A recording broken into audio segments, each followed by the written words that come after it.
Hello, everyone. Welcome to the Pixelated Perfect podcast. I'm excited. Today we have Adnan with us. Adnan is a product designer at Poised right now. He has 10 years of design experience, and he is located in Bosnia and Herzegovina. And thank you so much, Adnan, for being here. Maybe you can pronounce Herzegovina correctly, because I'm sure I did not say it correctly.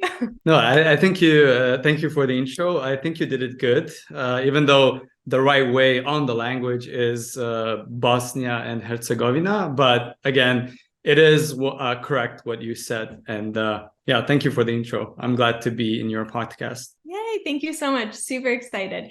So let's get into it. Tell me when design entered your life. It's a really hard, good question, because it dates down to early stages of my life. And when I was a kid in elementary school, I was really into blogs, and they were really popular at that time. So each school, each grade had their own blog, and it was pretty generic. They would upload, an image. They would do like all the basic stuff, but I was like, I want to be different. I want to stand out. I want my class to be really cool. So I got into exploration around how I can customize it. So then CSS blended into that. And I also had a neighbor who was really good at Photoshop, and he would basically show me some cool ideas, like cool image manipulations. And I was like, how do you do this? And he was like, it's a secret. And that's made me kind of explore more around the manipulation of photographs. And then I thought, okay, what's the structure of the blog? How can I make it different? So I started to create a layout for the blog and implement it in a CSS. So pretty much in elementary school, I was doing all of that, and it was really, really far. I'm 30 years old, and it was not sure, it was in the elementary school. So really early stages of even web design was not that established. Mostly developers kind of creating these basic layouts. And I was kind of creating these layouts which were really grabbing attention among other grades. And at some point, the school asked me, so do you want to kind of create our website? And I was like, yeah, I want to do that. So I started to explore design and code. And eventually my career actually started more code than design, because that was something that I was interested at the beginning, because that was kind of my entry point into this world. Right. So yeah, I started to do that and explore. I created a website for my elementary school. And then I started to create a website for my local football club, which is soccer in the US. Yeah. And eventually I got attention from the actual soccer club, which is my city has two big soccer clubs. And they offered me that my website becomes an official one because they didn't have the knowledge. So I eventually ended up designing and maintaining the website with my brother, who is now also a developer, a really good one. And I was running the website for the really huge local soccer club, and I also was creating their magazine. So I was like this geek young kid that knows all of these technologies and is creating all of these things.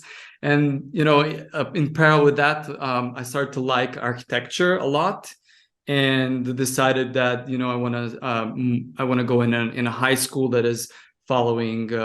There's an architectural high school here. So I also, at the same time, was interested into that. And that kind of made me realize that I really like visuals more than the actual coding aspect. And that's how it kind of started at the beginning. So you were a child entrepreneur. Like, you were creating things, you were working, you had your brother and you like partners. Were you getting paid to do this work? The only currency that I got in high school was actually not attending the classes. So I was excused. I was an instrument for teachers. I used to know really good Flash, if you remember Flash. Yeah. And I used to create like these really cool presentations for the school. And when we went to kind of on these how do you say, like statewide competitions, we used the one from I remember my first presentation in Flash was for physics, and I was like creating how light bounces from glass.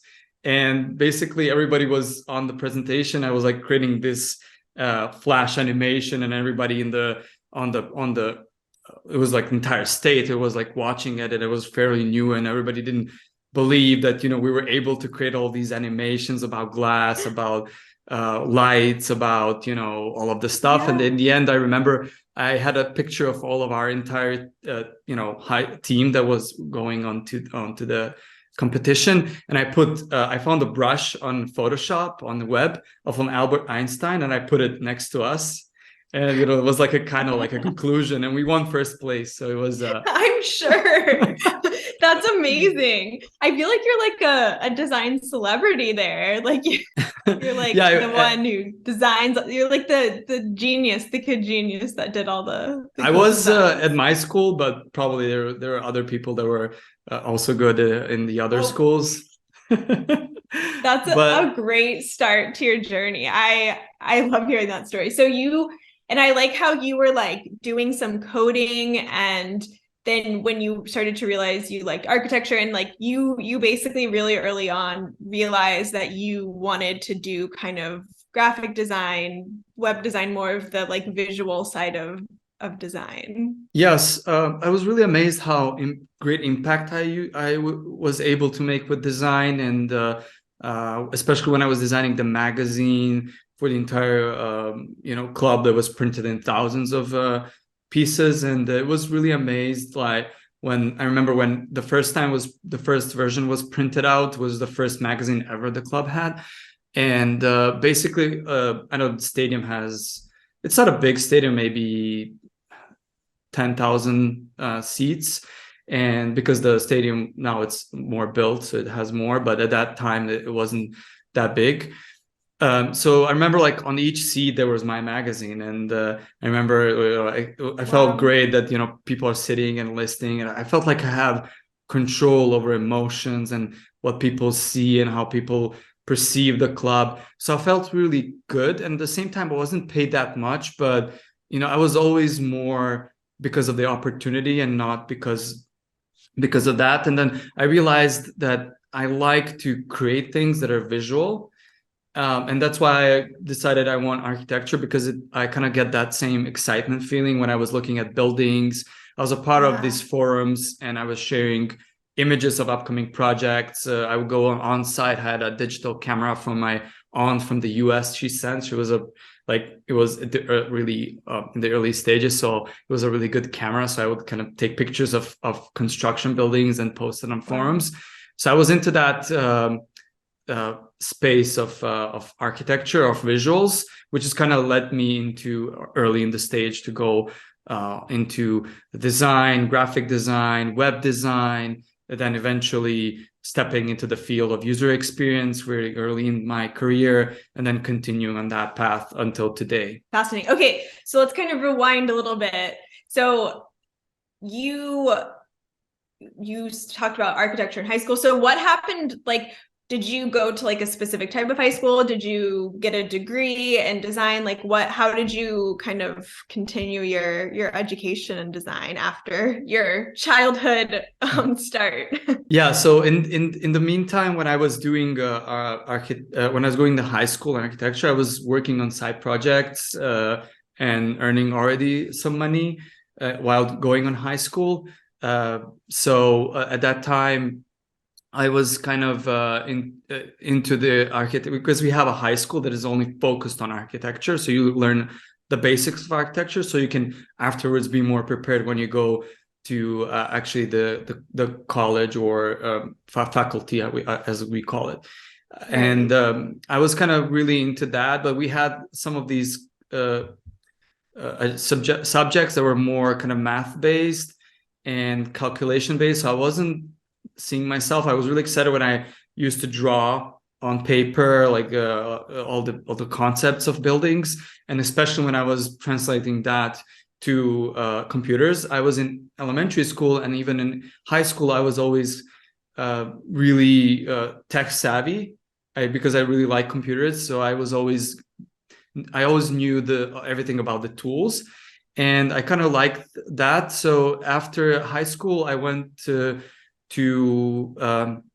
try to sign on the architecture college, but I wasn't so skilled with handwriting. And a lot of people were saying you have to be really skilled because it was a subject so you can get accepted. So I decided, okay, maybe I should go on civil engineering because that's a little bit closer to architecture. And my parents were kind of pushing me into that field. So eventually I decided to do that. But I think I'm glad that I did that because it helped me realize that I like more visual creations than what you do in civil engineering, which is mostly calculating buildings and how a balcony stands and pillars and stuff. And eventually I realized that and during high school, I already found a job and I was working and, going in high school, in college. My parents were not too happy about that because they wanted me to finish college. But eventually I started to work really full time at this company. And I was designing websites and developing them at the same time in WordPress. So we had if you remember Theme Forest, this company was really selling really good on Theme Forest, and I was generating a lot of good themes. So I am the person who is a college drop-off because I decided that I cannot go on college and work full-time. And I decided to drop off from college. But because my parents pressured me, I did enroll in another college on the side, but that was mostly like a cover up so I can pursue my career dream, which was design. So entire my career, I was mostly learning by myself, teaching myself, and the fact that I was really early in the industry, in the early ages of the industry, I could learn a lot. There was no specific schools at that time, at least in my country. There was only courses that I used to follow online, but not a specific school for that. So you kind of, you kept your parents happy by going to school. So that was covered, but you really kind of took that initiative to learn on your own and gain the knowledge because there wasn't really a great place for you to learn about web design, UI, UX design. You probably learned a lot in your job and in actually experiencing it and doing it yourself. Exactly. And it was quite tough because at the same time, the parents and also everybody's expecting from you to finish college, but you, on the other hand, are really passionate about design, and the environment doesn't really trust that much these technologies because they're fairly new. So everybody was mentioning that, that's just a wave that's going to pass. It's not something you can live from. And I was pretty young, and I was mostly, my pay in the first company was really low, but I wasn't actually worried about that. I didn't care. Money was at the least. We had, this company had an opportunity to sell themes on Theme Forest, and also I was creating websites for clients from the US who are mostly photographers, wedding photographers, and logos. So I was mostly working on that, and I didn't care much about the money. I cared about the learning and impact, and spent 2 years over there, learned a lot, and it eventually opened doors to new opportunities, which afterwards was a really amazing journey once I kind of stepped away from this industry of just generating themes, generating websites, and stepped into the new world of user experience design. Okay, so I'm excited to get into the UX side. But before we do, I have a question about maybe advice for designers that are kind of doing design and development. I mean, today, I guess there's a lot of other tools. Now there's all these no-code tools or Webflow or things like that. But what is your advice? And do you think it's important still for designers to kind of have that knowledge of how to code? I think that's a really good question. And I did had at one point a specific speech about that. local design in a community that we had. Back in the times it was Sketch was a thing. The main thing, Sketch would organize these communities, and I had a topic around that. What specifically did you ask? And I made a parallel between design and architecture because I thought that it's really similar.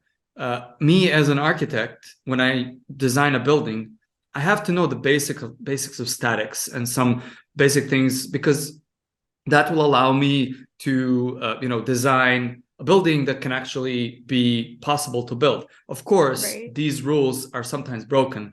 Let's take a look at the Sydney building. That building was designed in a way that the engineering could not solve it, how it could stand. But actually at the end, which is really interesting, the architect solved the problem of how engineers could calculate the standing of those nice curved iconic roof elements. So I think that it's really important for designers. They don't have to learn that deeply all of the aspects of code, but they have to know the basic knowledge of it, because once you have the knowledge of code, you have the power to create what you think and create your ideas, and then have a backup of those ideas. So we all know sometimes engineers, I don't blame them, it's normal. They tend to say, that's hard, that's not possible to create. And of course, that's okay to say, because there's a lot of factors like deadlines and such. But if you have the knowledge of actually code, you can create an additional version that will accommodate that other version that you could not implement.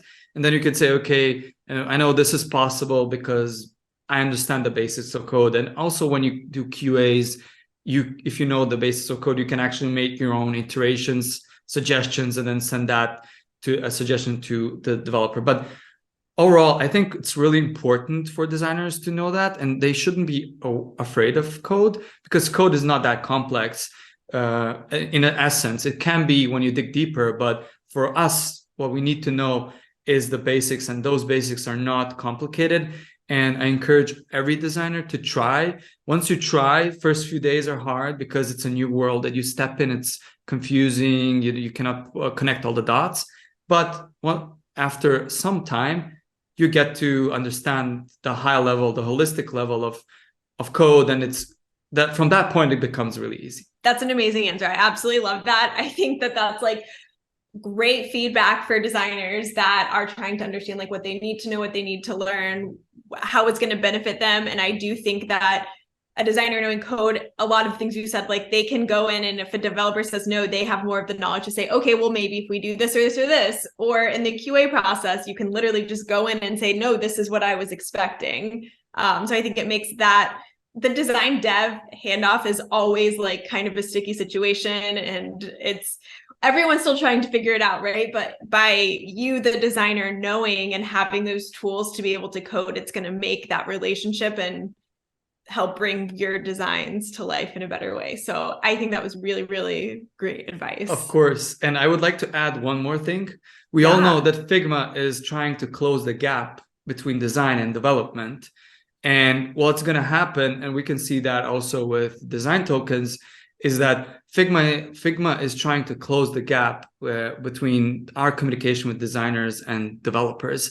And that's where the money is lost for companies. And what's going to happen is that Figma will be, even now with auto layout and all of these, it's actually built on the pillars of code.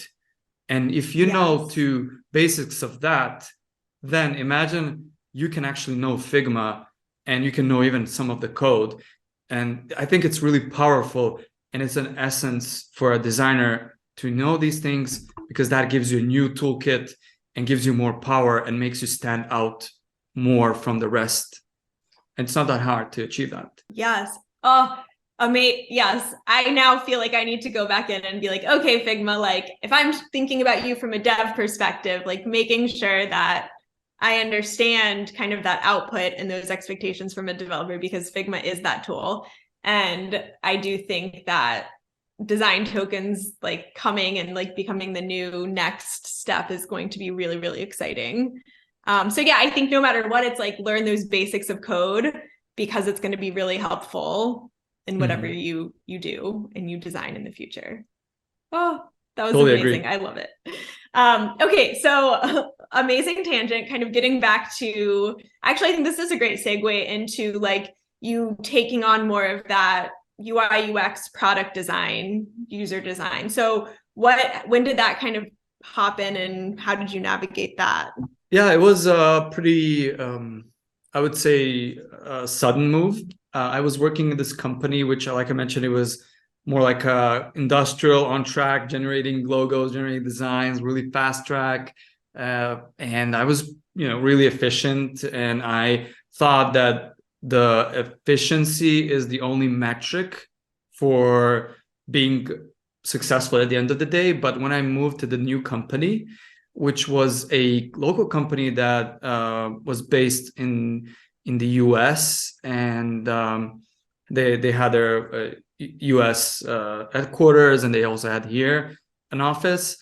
And basically, they were working for projects on retail industry. So, tools for Target, for they work for Album Pain, Panera Bread, which is today, and with different tools about catering and how you would develop a product, then from the idea to kind of sending it down to the shelves, coupon auditing. So I entered this world and didn't have much knowledge apart from the knowledge that I was exploring and reading articles, and because I was interested in that. And it was pretty hard in the beginning because it was totally different from what I've used to do. I used to create websites. I used to create logos. I used to create those like things that break the rules that you don't have to follow rules. But suddenly I had to follow some rules, and I don't know these rules. And luckily I had a really good mentor, and he taught me a lot about user experience design, user interface design, and a lot of these segments around communication with clients, design process. So I was really lucky to get that opportunity to get that person as a mentor. And I learned a lot from him, and he kind of pushed me to become what I have become today, even much faster. And I'm really glad that I had that opportunity to work in this company. And suddenly I went from an industrial pace company to a company that was more a modern company. It was more slow pace, but more research based, more kind of figuring out how we can create value for a business or from a specific group of users.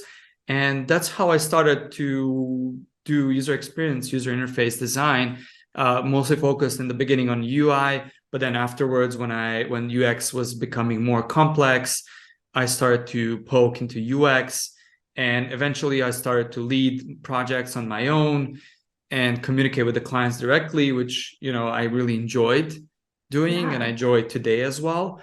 I like to talk with clients. I like to present new ideas, challenge concepts. So I think, that was a really good opportunity that I had, and that pushed me into this world. What advice do you have for designers today that maybe do have like a graphic design background or maybe more web design that are trying to get into the UX UI field? It sounds like that mentor really taught you a lot. Maybe there's some advice or maybe some websites or some tools that other designers could help make that transition. I think the most important part is to understand the difference between the two. So once people understand the difference, and again, I'm referencing on architecture, but I kind of think it as, the building. When you look at the building, the UI is the nice glass, the nice doors, but the UX is what makes the building stand. Where the door is placed, how do you enter the building, and all those details, where are the rooms organized. So once you figure out the differences between those two, then you will be able to poke more. And you don't have to necessarily be, for example, for graphic designers, and I personally am similar. I'm more working in the UX, but I more enjoy user interface design, and I'm really good at user interface design because I have a strong background in graphic and web design, and that kind of helped me have a better feeling of space, of how to do typography, where to place certain elements, all the smaller, devils in details. And I think that also makes a really nice user experience as user interface. And basically, when I think designers shouldn't be afraid of that. But of course, if your biggest strength is user interface or UI or the visuals, you should definitely know some basics of UX, because basics of UX help you the same way about design and code, understand what you can build, why a certain element is placed, why is it a specific size. And there's really good resources, like, of course, we know all Medium, which you can Google a lot. That's a really obvious part. You also have UXL, which is a website where you can, in a gamified way, learn a little bit more about UI, UX, have challenges. It's a really entertaining way and a fun gamified way of learning. Otherwise, I think it's all up to the designer to figure out where you belong to. And of course, there you could be a hybrid as well, which I consider myself. But some people are more into each of these fields, which is not wrong. And also, I suggest finding a mentor or somebody who can help you get started, motivate you, tell you a couple of really nice words, so you can, give you a challenge. And you can use that in your local community. You can use ADP list and schedule a call with somebody, and somebody will help you out. And I also did a lot of mentorships for a lot of people, and today they're really amazing designers. One specific example is and also people shouldn't be afraid of changing their profession. One example is my friend who was an architect, and I tried to convince him from college to move to UX UI, but he was hesitant because of a big change. And eventually I managed to convert him, and today he's an amazing designer, UX designer mostly, specifically, and design systems master, but also really good UI designer. So, and he also earns a lot more, and career is much more successful than in the fields of architecture in the local area where I live, at least. I mean, I love it's like, don't be afraid to make the jump or make a change. I think that's really great advice. And I think a lot of those sites you referenced are awesome sites. I think maybe we can put that in kind of the description from this chat, so anyone can see and go use some of those references. And you also mentioned something which I was going to ask you, what you mentioned a couple of times, is mentorship. And so it sounds like you had a mentor and that really just helped elevate your career. And so encouraging other designers that are trying to get into the industry or even trying to level up in the industry, like finding a mentor or someone that they can go to, sounds like that really helped you and was really like a big point in your life. I think it's all of us are like a small snowball. So if somebody just pushes you, and it pushes you a couple of times, just a few times, it's totally fine, even more. But then once you kind of grow and become a huge snowball and you find a downhill, then you're going to become, even more huge. But don't go too fast, because you might break in the pieces like the snowball does. So be aware of that. Burnout is really common in our industry. And we should be mindful of that as well. But of course, mentorship, don't be afraid to ask people, ask the community. I think there's a lot of great people in that maybe you didn't heard of, but you just have to ask and they can't wait to give you. I know in my community, we have right now also Figma Friends events, and, these really, really skilled designers, amazing designers are always telling, please, tag me, here's my email, I'll go look into your Figma file, we can schedule a call, just be proactive and you'll get everything. Today is just like our world today is like a treasure chest. You just have to pick whatever you want from it.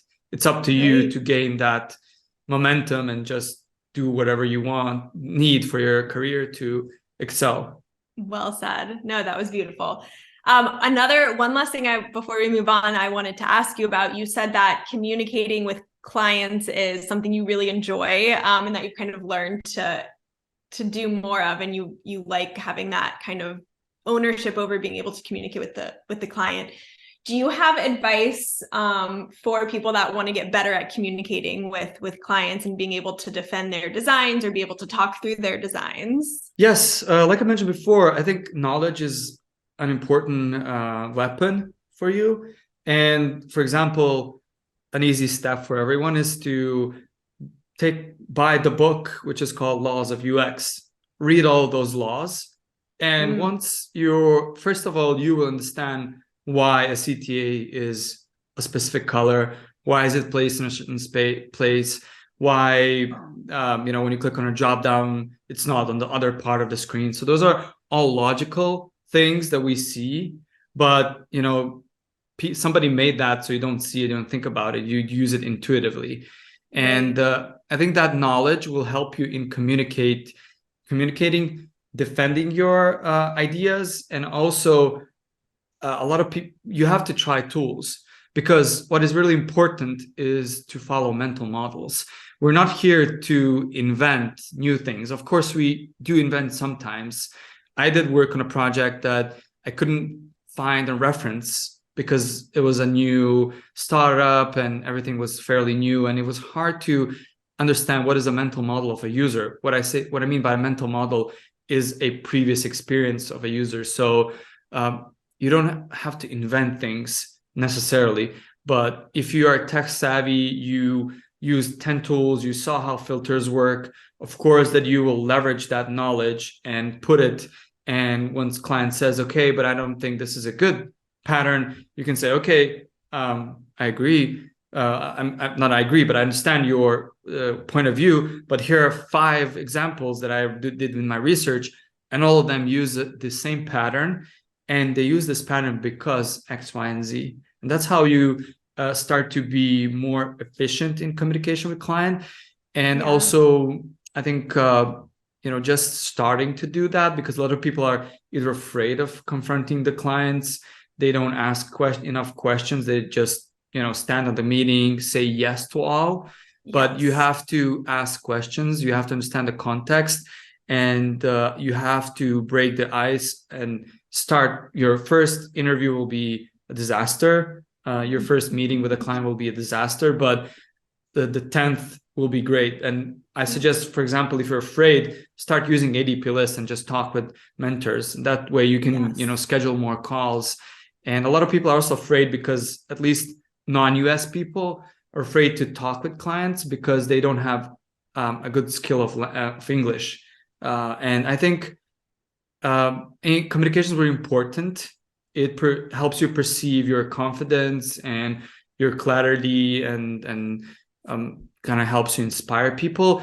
But of course, that you have to start and you have to gain confidence, and that gain of confidence happen through multiple failures, which is fine, but you have to start. And eventually you're going to be really comfortable with talking with clients. That was really great advice. I mean, first of all, the book Laws of UX, I think that's a great starting point. And I really loved how you talked about, you don't just say yes, it's really about kind of defending and just making sure that you have the knowledge so that you can go in and talk through best practices and why you did what you did. And if you just do what the customer client says, you're going to end up doing something that's probably not the best experience, and you're just saying yes to something that's going to end up snowballing. If you bring it back to the snowball in a bad way, it's going to fall apart because you weren't there to speak up and to voice your opinions and concerns. And I also liked what you said about people from other countries maybe speaking English feels a little nerve-wracking or scary, but I think it's the more you do it, the more confidence you gain. And now, I mean, especially after the pandemic, everyone working remotely, there's so many opportunities to get jobs and work with people from anywhere and everywhere. So I think that's really awesome to be able to go in, and no matter where you're from or what you do, as long as you have the knowledge of English, you usually can communicate and be able to voice your opinions and work in whatever environments you want, wherever you want. Yeah, that's an advantage of our new era. is Yeah. we are connected, we are all equal, and we all have fairly the same opportunities. Right. More and more other countries that are being put aside are having opportunities to work on the global market, which is great. But a lot of people are talented and want to leverage, want to step forward into the industry, but are really afraid and just just be poke around, ask, and you're gonna eventually hop to somebody who will want to help you and guide you through your career. And it's not gonna be hard because there's so many people out there. Amazing. Yep, totally agree. I think that's super interesting in the world we're in today. So let's keep going. So after kind of this opportunity, you moved into UX, you were doing UX, UI. Well, you started doing a lot of UI, you started to do a little bit more UX. What happened there? What happened with this company? Yeah, I worked a couple of years at that company, and yeah, it was really exciting. I worked on a lot of projects. I know I worked on a project. It was it was like a early Figma tool back in the days. We built like a web tool where you could pull in images and create. You can pull in like images and add text and manipulate, rotate. It's like a UI interface tool on the web. Uh-huh. But Okay. it wasn't performing so efficient because it was back in the days it was not that efficient as today. And yeah, basically we started to I started to work on these projects and got a lot of opportunities, and that tool, I remember it was for Target, and they like had like a stand with a tablet, and basically the people who were creating those promotions would upload all of the brand files, and then somebody could do some surveys that we built. And that was really exciting. But at some point I started to feel that I need new challenges. And all the projects, I felt that I'm kind of, I'm just getting to the top of everything that I do, and I just wanted to step into new fields. I wanted to bend the boundaries, and I decided to apply to this platform called TopTal, which is a platform that it's their headline is like top 3% of all freelancers. And it's pretty hard to get into the platform. There's a lot of interviews, a lot of rounds. Mm-hmm. And eventually, first time I didn't succeed. I didn't succeed in the interviews. And once you don't succeed, you have to wait for, I think, 6 months or 1 year to apply again. So I was really, I gotta do this. I have 6 months or 1 year, I can't remember. I have to learn a lot. I have to work a lot. I want to get to the platform, because I was also having the imposter syndrome. And it was following me a lot in my career, even sometimes today, which is normal. But I wanted to find proof that I can actually that I'm actually really good. And eventually I managed to get onto the platform second time. And even then, I thought that my imposter syndrome will disappear, because I'm in the top 3% of best freelancers, as they state, and that's great. I finally did it. But then I started to actually go on interviews on other local big tech companies, and I would pass the interview for the role, but I wouldn't decline it. So I was just always finding a seal of approval that I'm a good designer. But once I got into TopTal, I actually started to work for US clients, which are more, I would say, better clients than what you can find on Upwork. And they don't care that much about, your exact time that you spend on one login screen. They're not screenshotting your screen. They're not watching your mouse sensitivity and all of that. They just care about the outcome, no matter how you get to that outcome. So I started to work on a lot of projects over there. And it was so exciting. I started with some small gigs for a couple of months, then for half a year.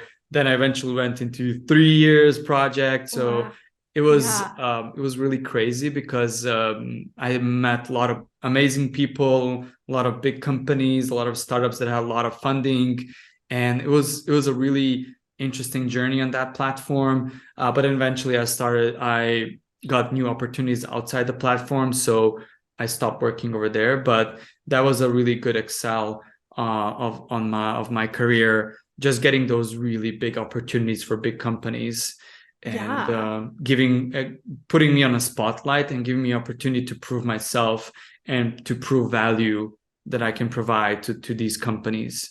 And yeah, that was a really interesting period of my life. Yeah, I mean, TopTal's definitely like they're 3%. It's like people know that about them, and I'm sure you got to work with really, really awesome companies. It sounds like it really was able to elevate you. I have a question about imposter syndrome. Like, how it sounds like that was definitely something that kind of like was a difficulty, a challenge for you. What would you tell to other designers that are experiencing imposter syndrome? I think I once watched from, I think it was Pablo Stanley, the more you fake it, the better you are. And it was a really, really nice presentation that he had. And I was kind of, like, maybe he's right. Like, when you're surrounded with all of these people, and sometimes they don't know what they're saying or what you're saying, they're kind of nodding with their heads and confirming, but eventually sometimes they even don't know what they're doing, and it's totally fine. You don't have to know everything, and of course, as you work, you learn, and that learning will affect so you will make some mistakes, but then in the future you'll gain experience, and somebody will pay you a lot because of that experience, because they want to avoid those mistakes. And I think it's a normal thing, and you have to accept it. And once you accept it, you don't fight it. It's the same with other syndromes like depression and all of these syndromes that humans have. You have to not fight it, but accept it that it exists and it's going to always exist next to you. But then you have to understand it and have a better context that it's normal for a human to feel that way, because you cannot know everything. And people who say that they know everything, they don't know everything. They just are good in faking it. Like Pablo mentioned, they learn 4 or 5 words that sound really technical that nobody knows about them, and then they just repeat all those words all the time. It's like when you go on a meeting with a client and you say, we have to take care of those mental models. You know how that is important. And they will say, oh, this guy knows what he's talking about. I don't even know what these things that he's saying are. It's same when you go to to a guy that is repairing your car, and he says, this bolt and uses these couple of terms, and you're like, and also the doctor uses a couple of like Latin words, and you're like, this guy knows what he's doing. And same as with our industry. So it's a really tough syndrome, I would say, and it took a lot of time for me to gain control of it. And it comes back and forth. Sometimes in certain situations I feel it, but sometimes it goes away. But again, when you step aside in retrospect on your career and where you are now, and how amazing you are, then you will figure out that you're good and that you should keep going. And I think it's just something that you should be aware of and understand and accept it, and it's gonna help you kind of have it by your side as a friend that keeps you learning more, keeps you exploring more, because if without that you wouldn't push your boundaries. But at the same time, you shouldn't overwhelm you that you get anxiety, and it blocks you in progressing and blocks you in your daily projects. Yes, I really like that. I think that's a really great explanation for people. I think it's like we all have imposter syndrome, and I feel like the further I get in my career, the more I don't let it bother me. It's more like if I don't know something, like I'm excited to learn it. I'm excited to like push my boundaries. Like you said, it should help you. Like maybe use it as a tool to like get to that next step. Maybe there's like a recurring thing you feel like you're not doing well or having imposter syndrome on. Figure out what that is and work to improve that skill. That was really great advice. That was awesome. Okay, well, let's talk about, so TopTal, you were there for a while. You had some awesome opportunities. You really got to like get more knowledgeable about working with clients from everywhere. You got to dive deeper into your processes and UI UX. So what happened from there? Like I mentioned, I had a lot of connections, and at that time I was also really present on different platforms like Medium. I had a Instagram account where I was posting a lot of interesting stuff about user experience, and yeah, I was really present. I was posting on Dribble, on Behance, like I was creating a lot of use cases. So I kind of gained a lot of attention, and I think all of us should do that. We should I think our goal in our life and career is to impact, and that's how we work and live. And I mean, of course somebody lives only for the money and the fun, but I think us as creators, we primarily work to create impact in this life. So to create positive impact on people's lives during their work, or inspire others. So I think we should do that as much as we can. We should create and put it out of the world, because people should see what you're doing. And yeah, by being very present and active, I gain attention to companies, and I worked for various Bay Area companies. Latest one was Poised, and I eventually got into a state where I was going to the US all the time.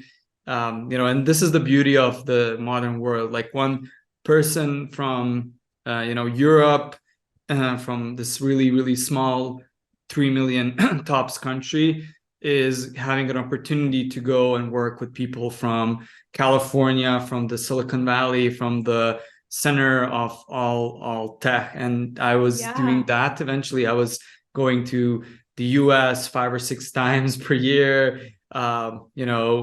meeting with the team, having really amazing offsites, visiting all amazing places like in California or in other states.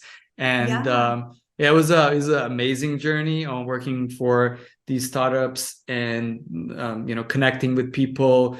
And I'm kind of continuing that pace, working for startups, smaller and larger ones, and helping them build a product or maintain a product. And I think once you kind of focus on what you love, which is in my case design, but it's applicable to any other profession.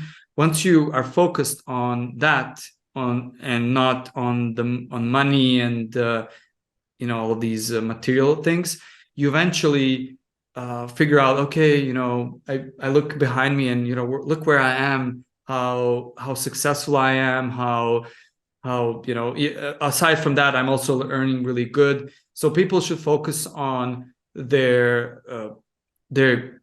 passion, because once you focus on passion, then you don't really realize how big you're growing and how huge impact you're creating on all aspects of your career. So yeah, I'm right now working for Poise, which is a startup and AI speech startup that analyzes your speech while you speak and gives you feedback on that, on your speech. And they are an amazing team, amazing product that has a goal of, what I also mentioned, is to help people communicate better, and by doing that, help people elevate their careers, and also for people for the entire world. That today English is a world language, and people all over the world can download the app and use it as a tool that will help them perform better, understand why they did not perform in a good way, and eventually having that mission of having huge impact and improving people's lives, which is what kind of gives me the excitement, the goosebumps, and why I love my job, because I can impact people, I can affect their lives, which is an amazing thing when you think of it in a positive way, of course.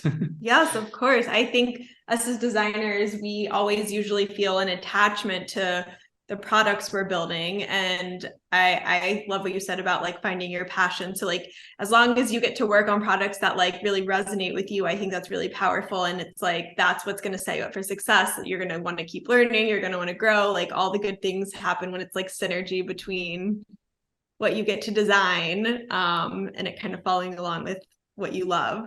So it sounds like, yeah, that was definitely something that you've been looking for and you've found throughout your career. So kind of the last question I have for you is, after hearing your whole story from your childhood entrepreneurship to diving in and like learning about web and then going into UI UX and TopTal and startups, like what's next for you? Where do you see yourself going in the next year, in the next 5 years? What I see myself is actually taking all this experience and helping other companies avoid mistakes that are being made in the early processes of early stages of startups. And also, apart from that, I'm kind of more leaning towards the field of design operations, design systems, how to create multiple multi-brand design systems, and how to maintain those design systems. Also stepping the field of, like I mentioned at the beginning, of design tokens, and kind of exploring more around that, because I think that is also that companies will spend more and more attention on, because they understand that design is an essential piece of their products, and they want to have an efficient, flexible design system that will help them have a great user experience, because today it's all about great user experience, and design system will help companies create that sense of consistency, sense of a really, really great user experience, especially for companies that have multiple brands, like huge corporations that buy many other companies and then try to blend them into their own ecosystem. And kind of the goal is that once they buy a company, they just take the company's style set and just drop it into the machine called Blender design system, and it kind of blends that and spits out all the components, all the patterns, everything. Yes. And that's, if you think of it, that's amazing how much money the companies can save, and that amount of money they can invest into marketing, into other explorations of other ventures, possibilities. So I think that's something that I'm really interested in, and that would like to explore more, where I see myself in, and also doing some consulting for companies and helping them find their way, and of course doing mentorship, helping young designers find their path and get to the state where they can work for global companies and bring value. Because at least I can see in my community, but every community, there's so many good people, skilled people that need a guidance, and we are here to provide that, and we should do that. That should be our mission in our careers. So overall, to recap, that's kind of the goal in the next upcoming years. Oh my gosh, that's so exciting. I'm excited to follow along on your journey and see where you go, where you end up, what you build, what you're designing, who you're consulting for. So thank you so much for chatting with me and telling your story and giving amazing advice to other designers out there that are trying to make some of these leaps in the design world. I really appreciate it, and I look forward to following along with what's next for you.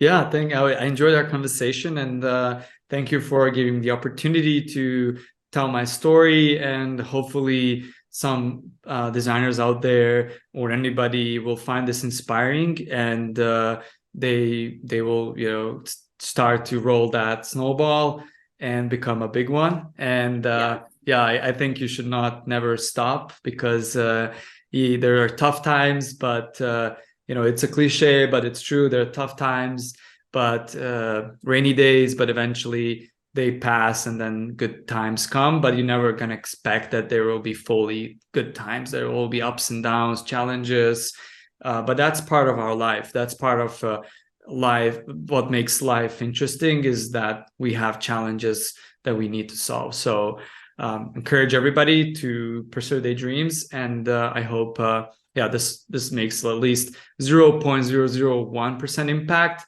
To me, that's enough. I love that. Yes, well said. I definitely think it's going to have some impact on our listeners. So thank you so much for being here. We'll chat soon. Thank you.